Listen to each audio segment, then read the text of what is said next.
we start every video with, hey guys.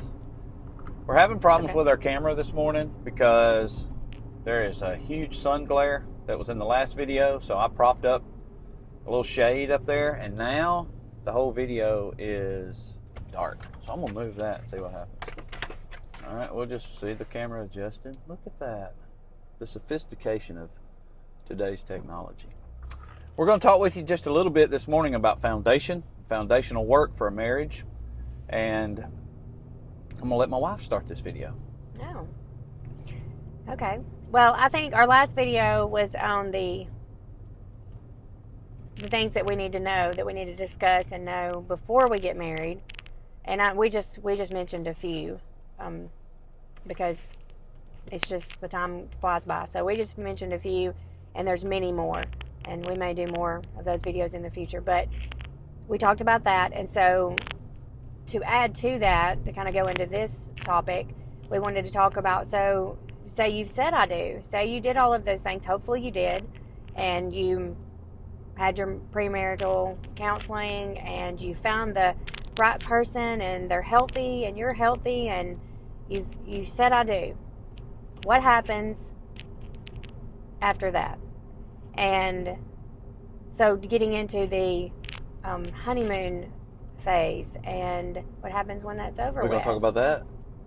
We're going to talk about the honeymoon phase? We're going to talk about after the honeymoon phase. We are not going to talk about the honeymoon.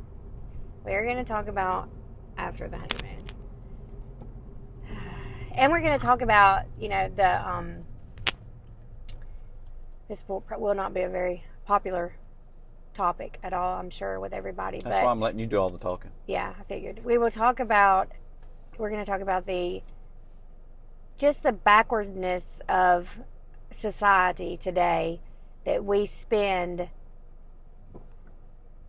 tons of money on, way more than we should, on a wedding. And I have the national average here waiting for you to get to that part. Oh, well, you go right ahead. How about you take that over?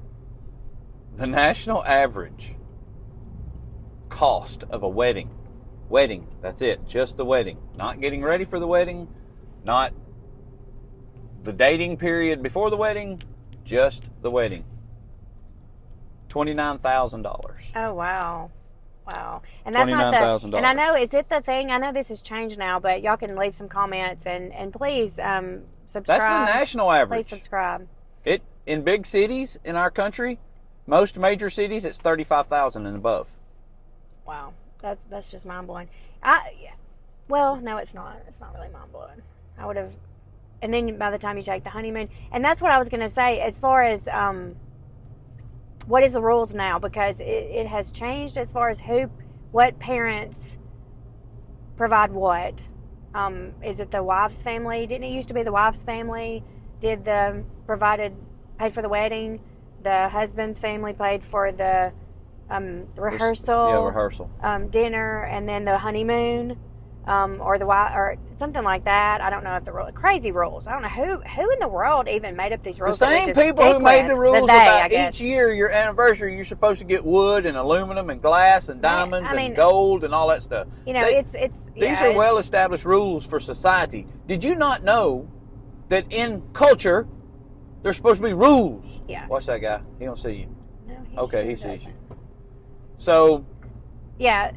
So I don't know who does that, but we were just talking about, we talked about this a long time ago. I don't know if you remember, but when we were reading one of our books, we had this big discussion about this, and then we brought it up just recently, so we wanted to do a video on it because it was just very interesting. But we were talking about how, what if instead of paying, even if your family's going to pay for it, if your family's not, if they're not to where they can pay for it and you have to do it yourself and do the expense yourself, which I think if you do the expense yourself, it's a lot cheaper wedding that you have. No.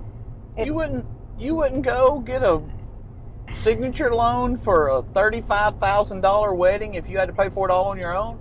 I'm sure that happens. And that's not even counting college tuition. That's not counting raising them for 18 years. That's at least $1 million nowadays. That's not counting. That's kicking them out. It costs you $35,000 to kick them out. And it's all for this, 30-minute, hour-long ceremony, and it's. But you take crazy. pictures that last you forever. But the point is, that's true, and I mean, I'm okay with the pictures because I love pictures, and I think it's great to have pictures and memories to look back on. So I'm okay with that. It doesn't have to be professional and cost that much. And I'm not trying to say if you have the money to do this, that's fine. Here's the point I'm trying to make. The point I'm trying to make is we will spend $35,000 and plus, that's just the ceremony. On a ceremony, how much do we spend on preparing for our marriage? How much do we spend? If the families only took that money and had a little just a small ceremony or something that didn't cost as much, if you just cut corners and they spent that money to help you, maybe to, you know,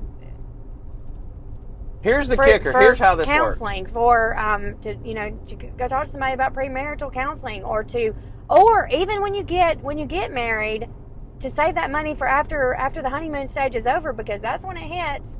And everybody's like, here's uh-oh. where our country is. Yeah, you're exactly right. Here's the uh-oh. Yeah, here's how our country works, in contrast to other countries. In other countries, when you get married, you can't go back to work for a certain period of time. You can't. You usually take a year, in some countries, to get to know your wife, to establish your unity. A year. So if you want to get married, you've got to have a year's salary saved up and in the bank for you to be able to have your yearly honeymoon. Some countries require still a dowry, where you have to pay for your wife. The man has to pay, yes, the family. Or the family does. So in our country, what we do is we don't require you to be prepared for marriage. We just require you to sign a contract. So in my opinion, the reason the contract is so vital today is so that the state can get involved. That's my opinion. I mean, y'all can have yours, make your own videos.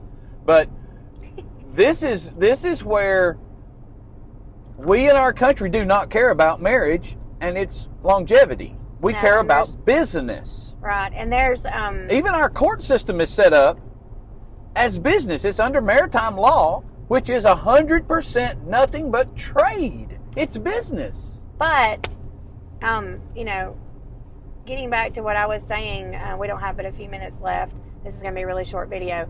But getting back to what I was saying, that you have to, with foundation, and you're going to hit a...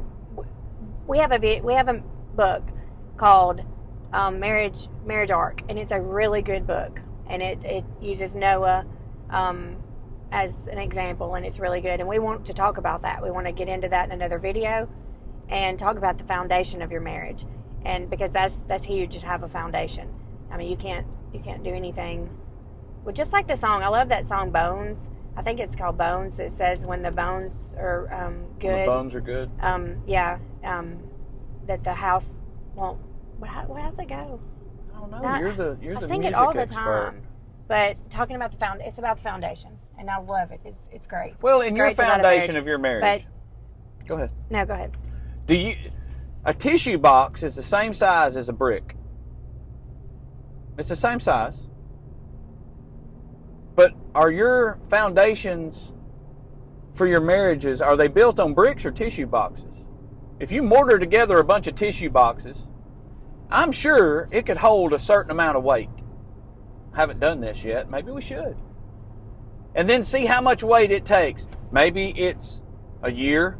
Maybe it's 5 years. Maybe it's 7 years. They say for some reason 7 years is kind of that crucial point. If you can make it past 7 years, you'll make it. But what's your foundation built out of?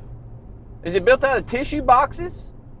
Can you make it through after the honeymoon phase is over? How long that lasts, and real life happens, and you're both working all the time, and you're not dating and going through the ooey gooey stage to where everything is perfect, and you just love each other so much. Well, let's face it. When you're dating, everything's about the other person.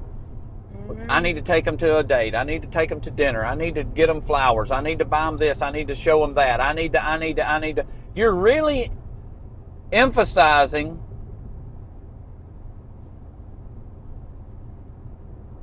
we are transitioning something over here. Did you see that? No. I'll talk to you about that in a minute. There's that man mind of noticing something. So we are really emphasizing.